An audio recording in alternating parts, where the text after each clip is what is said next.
friends, and welcome to this week's episode of Learning for Good. Today is a very special day because it's the first episode of Season 2 of Learning for Good. Now, I had so much fun recording Season 1 where we focused on DEI and virtual training and leadership development topics, and I hope you enjoyed listening or watching as well. Season 2 will bring you lots of great new content, so subscribe to stay up to date. This month, we are focused on leadership assessments, and we are kicking it off with this week's episode, 3 types of assessments that pay off for your hybrid workforce. Let's dive in. It's Learning for Good.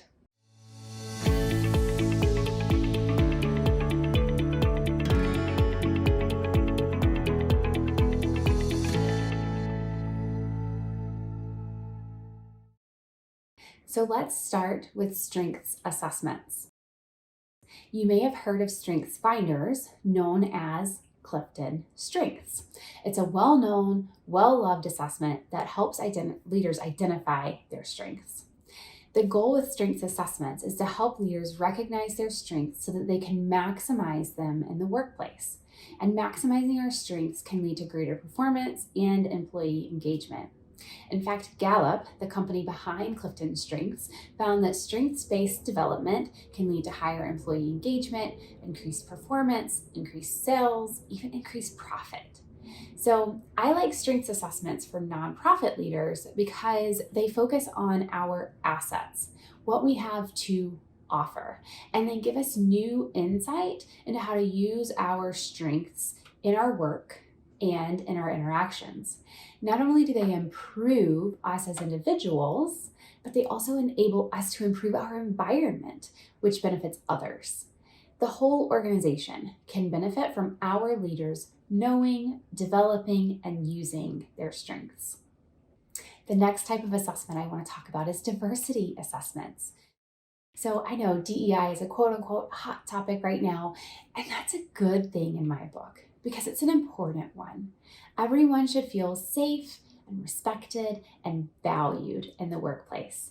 That's why diversity assessments made my list on the top 3 assessment types. Our leaders need continued greater awareness of themselves and others in order to lead effectively. So enter the Intercultural Development Inventory, or the IDI. The IDI assesses how well we navigate cultural differences. Are we aware of them? Do we acknowledge them? Do we adapt to them? So assessments like this not only give us a glimpse into how we show up with others, but also what opportunity we have to improve. And improving our intercultural competence will improve our organizational culture. And that can have lasting impact on our business results as well. Now, the final type of assessment that I'd like to talk about today is the competency assessment. There are a couple of ways to go about a competency assessment. You could use an off-the-shelf assessment that you feel is aligned with the leadership skills that your staff need in your organization, or you can customize a competency assessment based on your organization's competency model. What I like about competency assessments is that they help leaders see which skills are the strongest for them and which skills might be gaps for them. And then they can use that information to tailor their learning and development experience.